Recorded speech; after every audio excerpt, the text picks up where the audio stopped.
we've been, just oh, I'm sorry. Yeah, this Yes, is the RE Implementation Lab on Abundance for November. Welcome to everyone who will be listening to this recording. And we're going to start with our guided conversation. And Lauren's going to say some things. We're doing the challenges first. Well, I am lifespan, so my minister and I have been sitting down kind of making a plan for November, right? And I think one of the hard parts of this packet in general is going to be, especially for our really little ones, is separating abundance out from generosity and things like that. And one of my questions, I guess, to the group is, how, like my 5-year-olds or the 8-year-olds, exactly how can they understand the concept of abundance? Because that's a little bit hard for our younger learners. And so I'll be interested to hear that. Let's see. Anyway, that's my question or my statement for now. Great, and that's a great challenge. And instead of diving right into it, we'll go through all of our challenges. Then we'll take a moment of reflection. Then we'll do the offering solutions kinds of things. So, Kathleen, would you like to go next? So I have found that there's just a lot.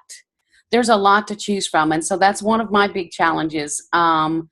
And I have kind of figured out a way to solve it. Mostly it's because in October I only had 2 teaching Sundays. In November I only have 2 teaching Sundays, and I want to use a lot of it.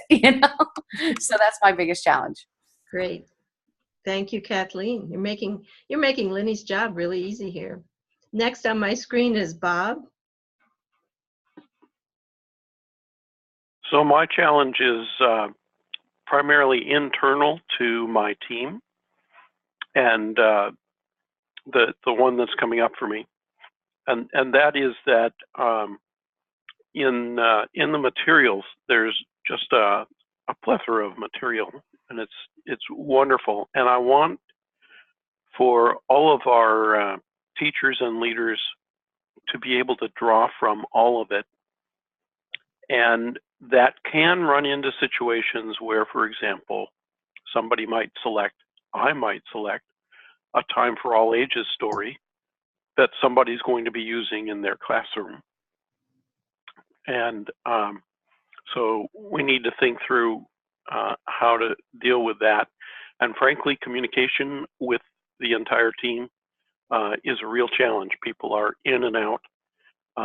Nobody's, other than myself, is there most Sundays doing teaching or leading.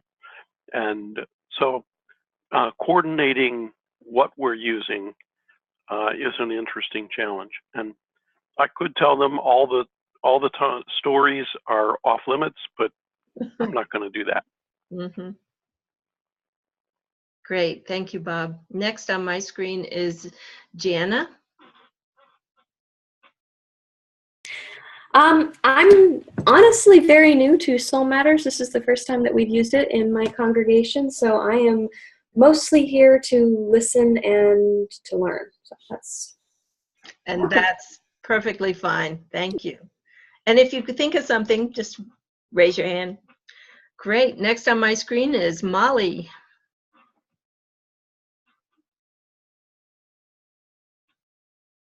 And Molly might be working on her mute, or she might be checking out for a minute. I'm going to move to the next person on my screen. Oh, there, Crying Baby. Yes, thank you, Molly. We'll get back to you. Next on my screen is Butterfly. Good morning. Can you hear me? Yes. Okay, I'm new as the new religious education coordinator, so I'm really here just more to monitor and listen to what some of the challenges and also other ways that I can be led into the role. Wonderful, and we welcome you for that too. Thank you. And as you can tell, we have others that are doing the same thing. Next on my screen is Mary. Welcome, Mary, by the way. Hi, everyone. I'm the relatively new director of Lifespan Religious Education at the Unitarian Church of Evanston, and I think this is my second lab meeting, and my ministers are following the Soul Matters themes in worship very closely, and I'm beginning to look at the small group stuff, and so I'm intrigued by this thematic approach. Great. All right. Thanks, Mary. And Molly, you just jump in whenever you're ready on challenges. So now what I'd invite us to do is spend 15 seconds. We'll do that. Just being quiet, calming our monkey minds, thinking about the things that we've heard our colleagues say, taking a deep breath, and letting the solutions and the suggestions arise.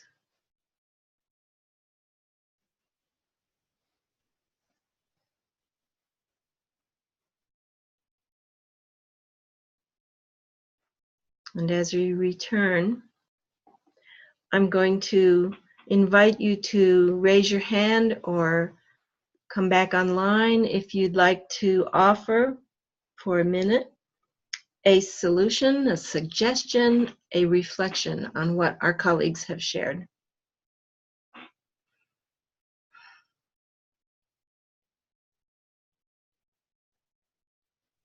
There's Lenny. I think, unless she's swatting that fly again.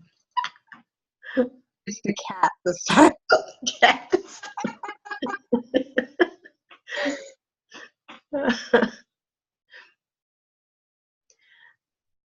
I will offer something that occurred to me, and that is as I worked on in my tenure as a religious educator, which was for 33 years before I ended up moving out of the trenches. One of my biggest frustrations about year 5 to 10 was seeing and feeling the frustration of having so many possibilities that I could see being implemented. And coming to grips with the fact that it just wasn't going to happen. And I reflect on that as a part of what's happening with several of you with the packet too. There's so much good stuff, and we really only have, at a maximum, 4 total hours with the kids if we're lucky. That's if they come every Sunday. And they don't. My kids didn't even come. And so once I recognized that frustration, I also recognize that in my fellow colleagues, we are very creative people, and we come up with these wonderful ideas. I loved the brainstorming meeting last time for intention, for instance. And then we're frustrated because, oh my gosh, no one else has caught this spark. Everybody else is so busy, and I'm the last priority. It's like, family life, school life, Boy Scouts, soccer. Oh yeah, then there's Sunday school. Maybe I'll do something there.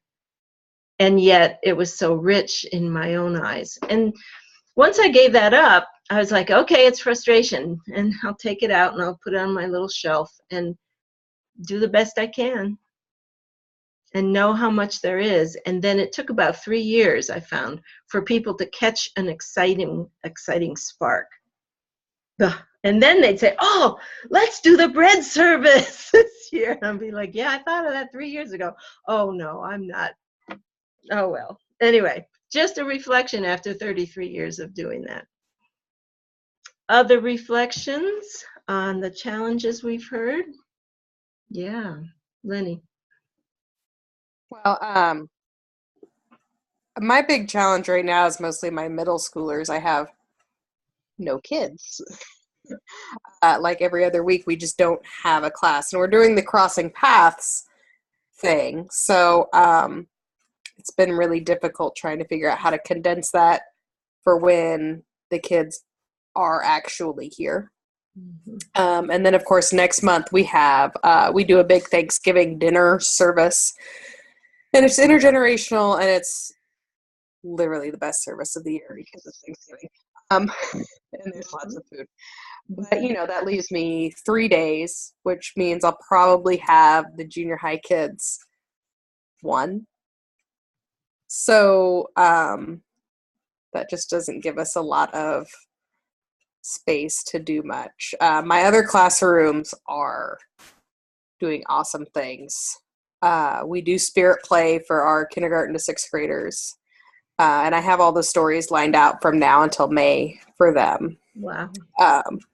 And then our high school group, I've kind of stepped back and pulled my leads back to be a more advisory role and kind of given them the leadership, say, okay, well, here's, our themes that are coming up. Let's try to think of a service project that fits these themes. And they come up with the idea and then initiate it. Mm. And they've been doing really cool things. I think in November they're planning a coat drive. Nice. Nice. But that's kind of where I'm just at right now. Mm-hmm. So.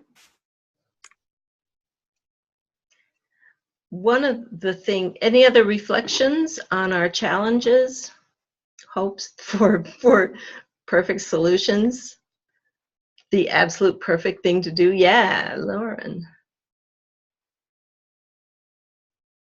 I hope you can hear me. My wireless is telling me that I'm having trouble with my connection, so I hope it's okay. I was thinking about our newer people on here. I just wanted to tell you that I use a lot of Katie's ideas in my classrooms, like from different curricula. I'm like her best customer. And if you're new and you're overwhelmed, I would follow her plan week by week. I mean, I think Katie does a great job of parsing out the different aspects of the theme, and you really couldn't go wrong following that, and just changing it a little bit to fit your to fit your parameters like time or age groups or things like that. So that's what I would tell the newbies, if they're a little bit overwhelmed by the amount of material. Thank you. Yes, it can. Yes, Lenny.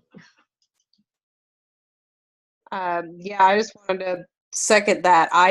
Since we do the spirit play thing, most of my curriculum for the year is already there because we do these certain stories that goes along with that.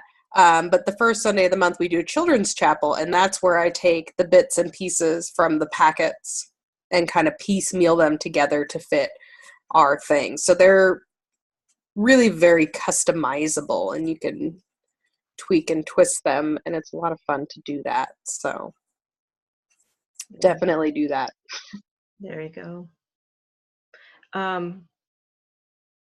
One of the things I could tell you too is that a curriculum can be a cookbook or it can be a guide, and you can use some of those components as cookbooks. First you do the reflection, then you do the story, then you do an active thing, then you do a closing. That's pretty standard Sunday school stuff. Oh, yes, Kathleen.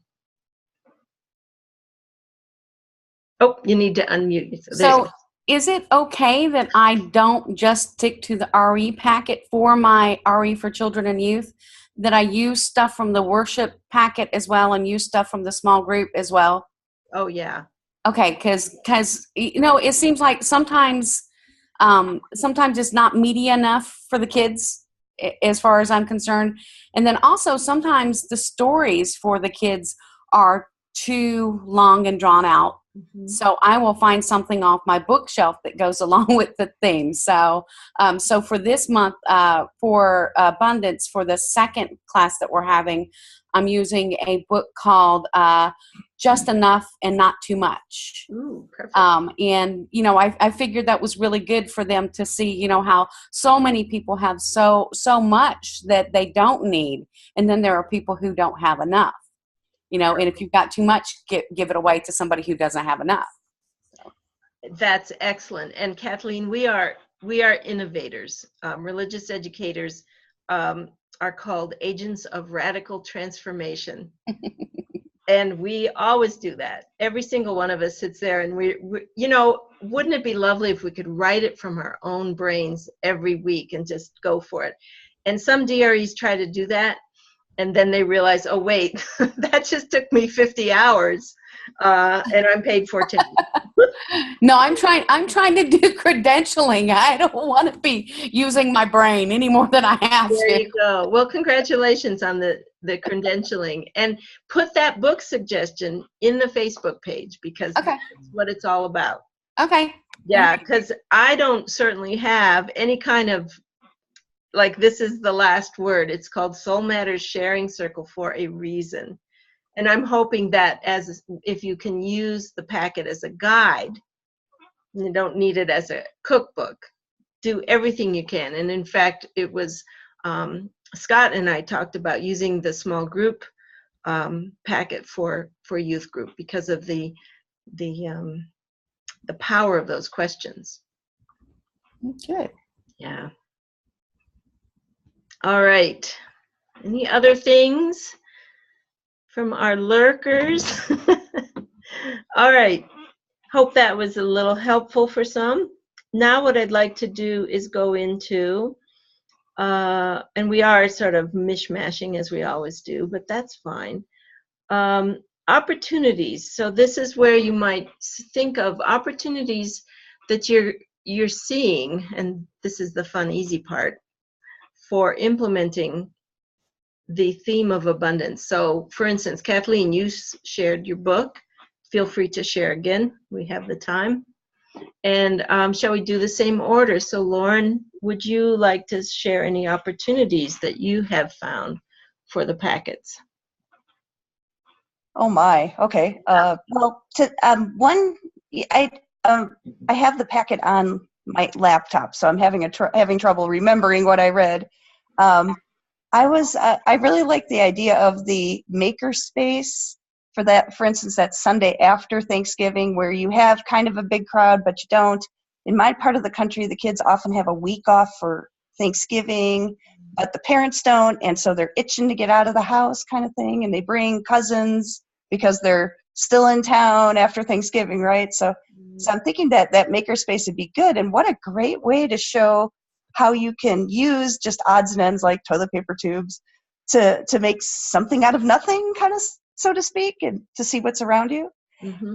Another thing is, this is we do Soul Matters for all ages. We do the small groups, and we follow the themes in worship, and so the office administrator and I, and then some volunteers, are in charge of the bulletin board. And I wanted to give people this idea real quick.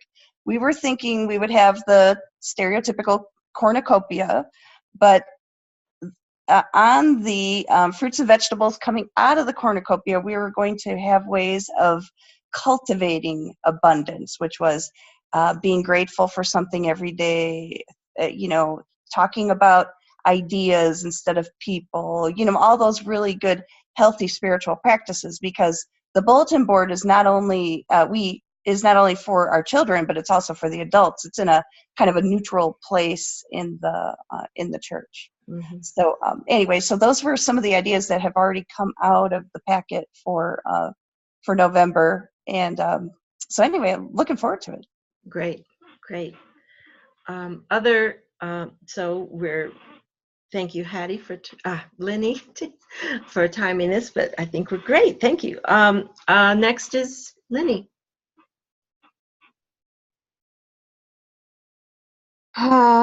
Opportunities. Well, we do, like I said, we do a big Thanksgiving dinner, which really gives, like I said, it's a really good opportunity to really pull the abundance thing, because, it really is quite an abundance of food and community, and it's a really big deal. Everybody looks forward to it. In fact, they've already started planning, and that actually happens this Sunday before Thanksgiving. Mm-hmm.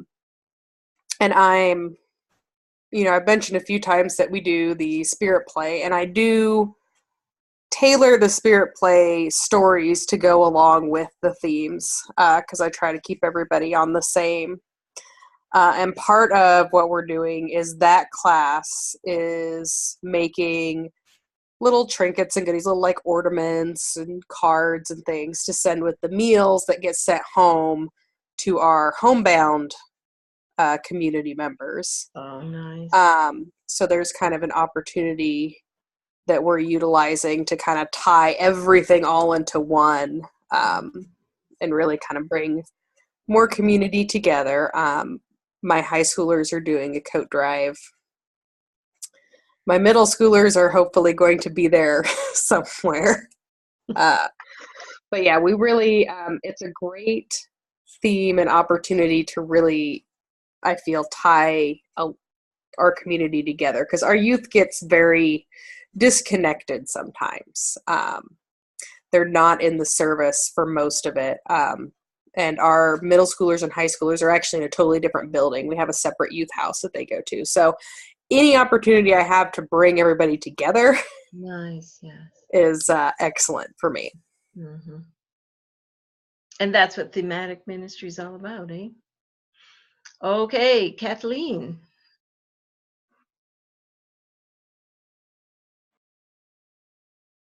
What did I have my hand up? No, I was just going through the whole gang if you want. No, I don't think I have anything else. Okay, thank you. And Bob. Talking about the makerspace, there is a set of tools that are very useful for playing with cardboard.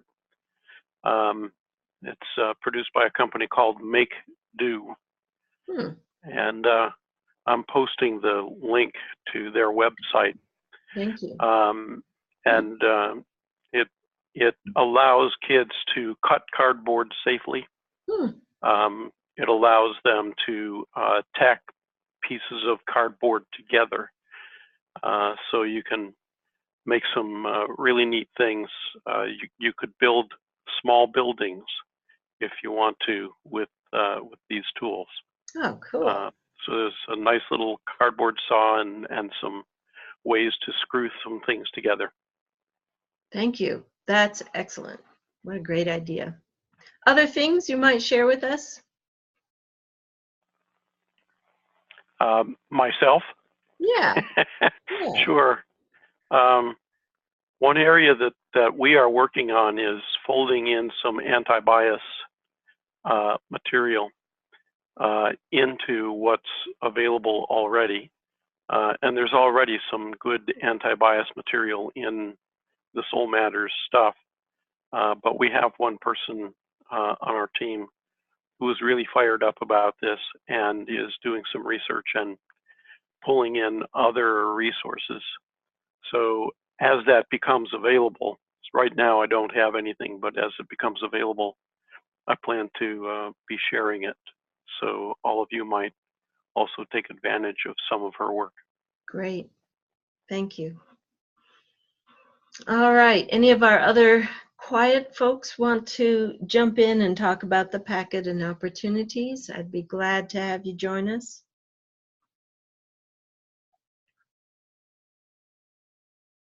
They're saying, no, that's okay. I have something to share. I really like the idea about the cornucopia. And I think it's really important for the little ones to talk about gratitude, linking abundance to gratitude somehow. Because if they could share something that they're grateful about, they can understand abundance a little bit better. That's just my suggestion. No, that's a great suggestion. Yeah, Lauren. Usually, I've noticed the last 2 times that we did Children's Chapel on the theme, we actually walked to the bulletin board. And I was thinking welcome. Do you remember September was welcome? What we had done is took pictures of people doing welcoming things, like greeting people at the desk and sharing snacks and everything. And we stood in front of the bulletin board and said, well, why is Miss Lucy, remember we're in the South, how is Miss Lucy being welcoming and things like that. And it worked very well. And so even though the bulletin board was, I don't know, I don't think that one was geared for adults, but the kids caught on real quick. And so, even with our little ones, we might come by and say, well, why is it good to focus on what you're joyful for instead of what you're sad about or something? And so I'm thinking of a way we can teach from our bulletin board. When I was a teacher, I often taught from my bulletin boards. And so I'm hoping we can replicate that. And if you have bulletin boards like that, maybe that's something you could do too. I have a observation that I'd love to hear your input on. As we emerged into the digital age and we had all the different kinds of communications, the one thing that was the most valuable was the visual bulletin board in our RE hall. I was astonished, but that was what people would walk by and pay most attention to, because they were so overwhelmed with everything on their smartphone and on their email feed and their Facebook feed and all that. So I'd be curious whether anyone else had experienced that. Old school. Yeah, Kathleen. So mine travels. It's a very large one, and it's on a roller, and so we pull it out and put it back, and pull it out and put it back. But I make a point of changing it up about every month or two to make a different change, some kind of change to it, make it very big and visual and bright, and let people know what's going on. But I also, because so many people, even in this digital age, so many people say, oh, well, I didn't get that email. Oh, I didn't read the newsletter. Oh, the e-blast or whatever. And I'm like, why are we doing this? And so then I've got, it's kind of like a sandwich board. It's one of those new big plastic things that people use that has a chalkboard on one side and a whiteboard on the other side, but it's for kids. And so I've redone that and put a board over the top of it. And so every single week, that information changes. And it says, today in RE, this is what we're doing. And next week, this is what we're doing. So, they do see that. And that's also where I have the registration forms and a big arrow that says registration forms here. So it does really help because apparently, I think they just get overwhelmed with so much of the electronic information, all that electronic communication, they skip it. I mean, who doesn't have at least 257 emails in their account right now? Yeah. All right. Thank you, Kathleen. Good point. And as I mentioned that too, then immediately right as I was leaving, the congregation bought a plasma monitor that could scroll electronic bulletin boards. And that was the emerging technology as people walked in to see those electronic things. All right. Welcome to Beckett. Hi. Don't forget to sign in, everybody, on the chat. Hi. Okay, we've done challenges, a short reflection, and opportunities. I just wanted to mention one more thing about to Lauren, especially about this makerspace idea. We also called it the junk room because it was filled with recycled materials. And I love Bob's ideas about the tools. Without the tools and with just duct tape, the things that those kids would make were incredible. Hands made out of fingers of toilet paper rolls that opened and shut. That was the middle school project. We'd never had any curriculum. We just said, here it is. Here's the junk space. Enjoy yourself. And it was tremendously popular. And it gets to the whole idea that we as a Western culture right now have so much abundance of stuff, almost too much stuff around us, that by just changing our attitude a little bit, we can create things that we don't have to buy. And the book that goes along with that is Henry's Builds a Cabin. That's Henry David Thoreau by Johnson is his name. I think it's in the packet. I'm pretty sure. I'm sure I put it in, because he's building this cabin and it's only supposedly 16 by 16. But he says, here's my library. It's outside. I have the whole place to eat my lunch in. Anyway, those two things have been incredibly, I hate getting rid of stuff, incredibly popular and easy and essentially no cost too. And we did it at day camp every year. All right. So now what we do is do some takeaways. Now this might be a time for our newbies to join in. So what are you going to take away from this time together? Oftentimes we can build on each other's takeaway ideas. And if you're comfortable, I'll call on you and just say something you'd like to take away. All right. So once again, let's start with Lauren, since she's right there on my screen. Well, I was thinking, I'm going to answer my own question from the beginning when I was saying, how do I make sure that even our littlest learners learn that abundance is different from generosity, is different from worldly possessions, kind of thing. And I was thinking, I'm going to start with the older learners, especially like maybe perhaps the youth group, is to focus on that abundance is a mindset. It's not a thing you can wrap your arms around. It's a mindset, and it's something you cultivate, and that harkens back to the bulletin board and harkens back to the small groups, right? Because I'm lifespan and I'm looking at the whole picture. And so for the little ones, I remember there were a lot of little rhymes and stuff about the nickels and stuff like that. And so, just perhaps instead of using the word abundance, maybe I'll use something for grateful what we already have. Even dare I say, count our blessings. So anyway, that's kind of like a little epiphany I've had while just thinking and talking and listening to everybody. Thank you, Lauren. Next on my screen is Lenny.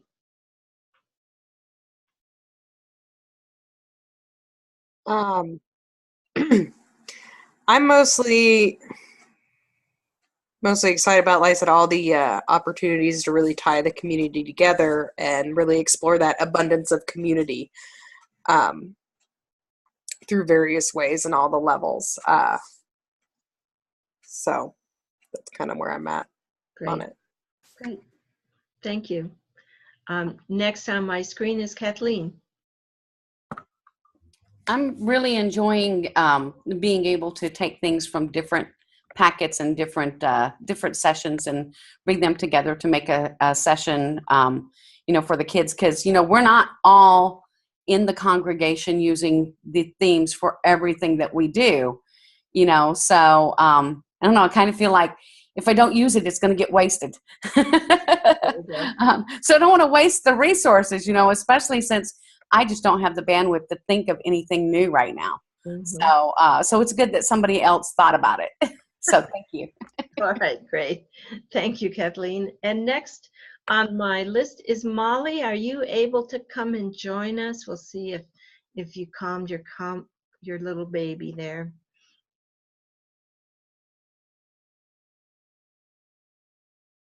Okay. There's her comment in the chat box. Sleeping now, I'm holding in the dark. Yes, I understand. We'll be really quiet for your baby. Okay, how about Bob is next on my screen? Well, I was sparked by the mention of difficulty in communicating with everyone, because that is a big challenge for me. And I realized I have not been taking full advantage of the bulletin board and spaces like that. So I'm going to do some thinking about how I might use that. Mm-hmm. I also wanted to contribute one more thought that came up around abundance, and that was that last year our choir, for some reason, decided that they wanted to do Old MacDonald at a farm, and I made up a bunch of pictures of farm animals and distributed them around the congregation. Children held a bunch of them, but adults held them as well. And as the different animals came up, they waved them around and just had a good time enjoying the abundance of Old MacDonald's farm. Mm-hmm. Mm-hmm. Thank you, Bob. That's great. I love that.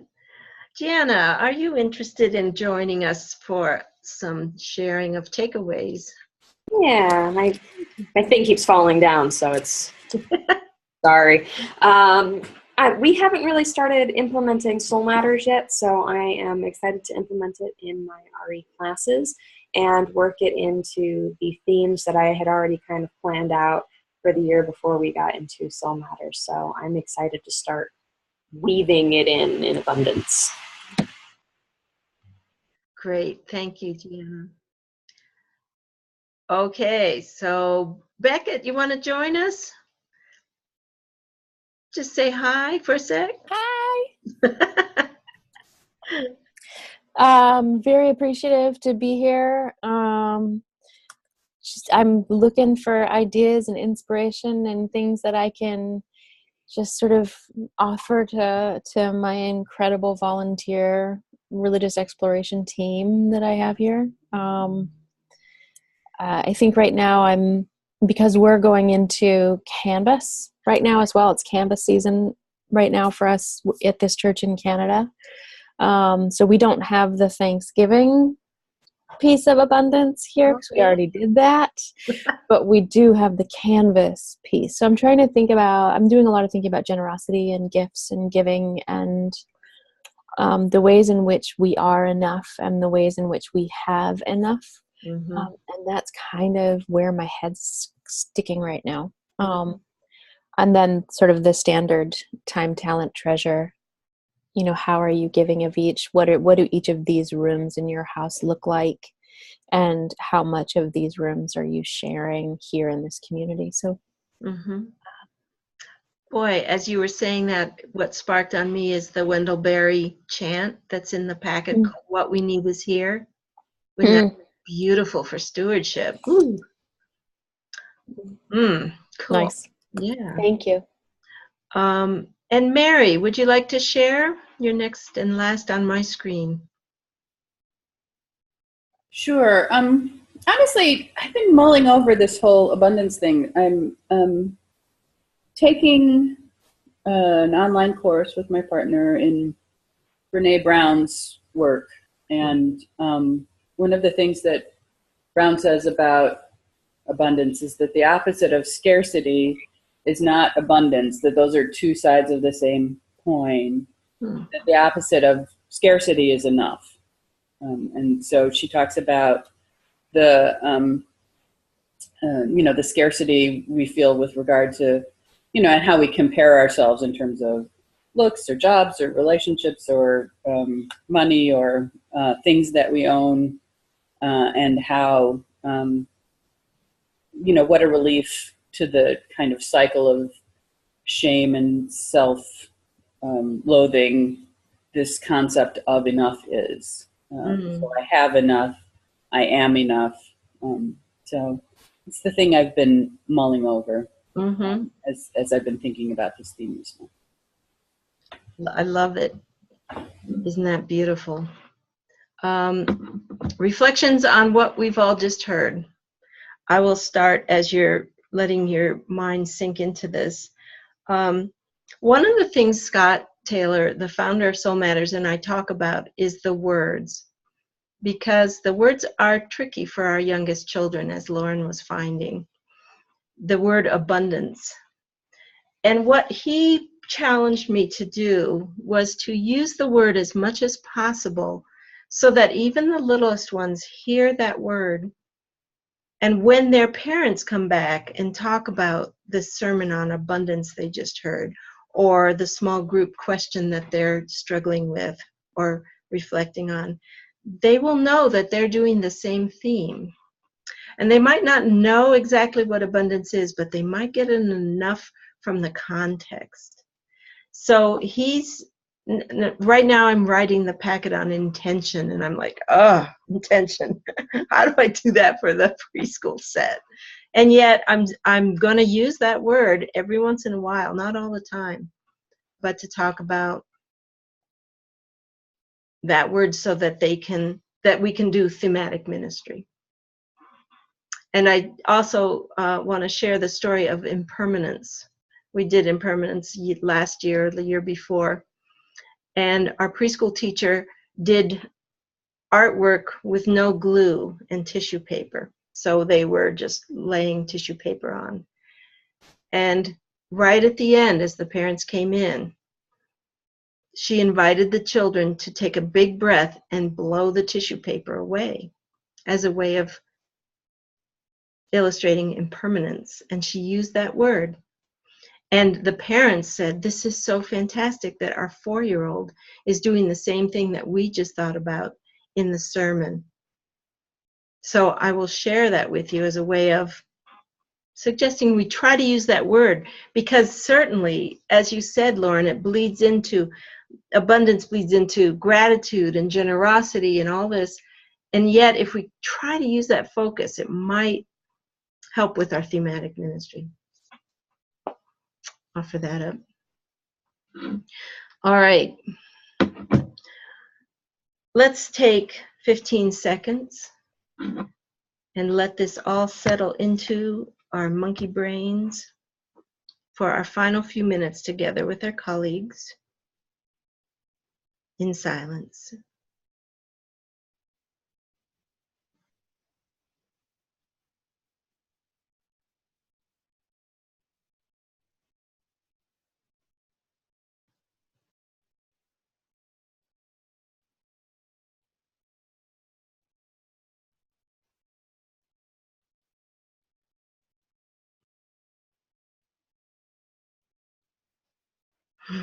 And as we take a deep breath and return to our screen, last comments that you would like to share. And yeah, I'll leave this recording for a little longer.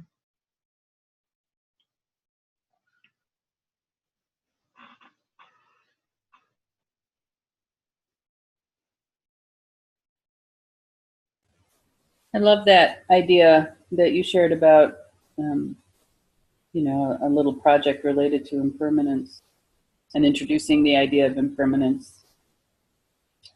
And I just want to, I guess I'll say this.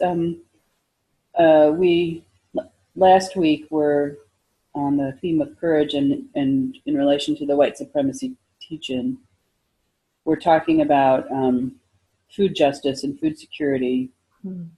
And I noticed that we were reading a story about a friend who discovers that another friend doesn't have enough in her refrigerator. And I noticed that our storyteller made an assumption that I have sometimes also made in settings where I'm teaching, that when she asked the kids, what do your fridges look like? And I had this little sharp intake of breath as I realized that not everybody in that room might have a full fridge. Mm-hmm. That her assumption was that everybody in our congregations have enough to eat, and that might not be the case. And while it's important to instruct our congregations in gratitude, the more successful we are in the scope of our outreach as we bring in new kinds of people into our communities, it's best not to assume that that's the case for everybody. And in fact, maybe that's been a false assumption all along in some of our congregations. So I just wanted to share that since it was uppermost in my mind. Lovely, Mary. That's what this time is for. Thank you.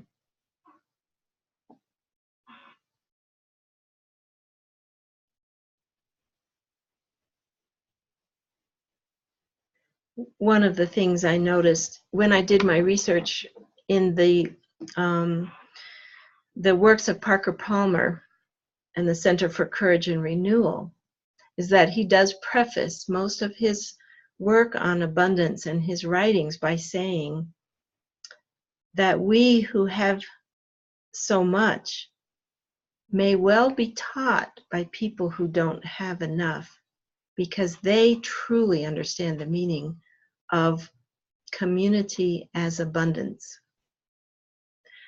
And my brother, who works in Africa doing AIDS education and maternal and child health, said something similar to me. He said, we meaning us white Westerners, are missing a piece that he meets in his friends in Accra, in Ghana, because they know that abundance is community when they don't have abundance of stuff all around them.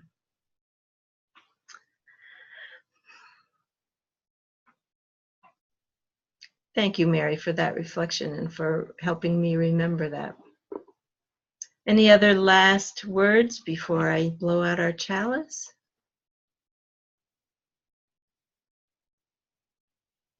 And in our closing, what I do is what happens in the Shabbat. I gather the warmth of love, the light of truth, and the energy of action back into our hearts, back into the world of do and say, carry it forward into the dawning day.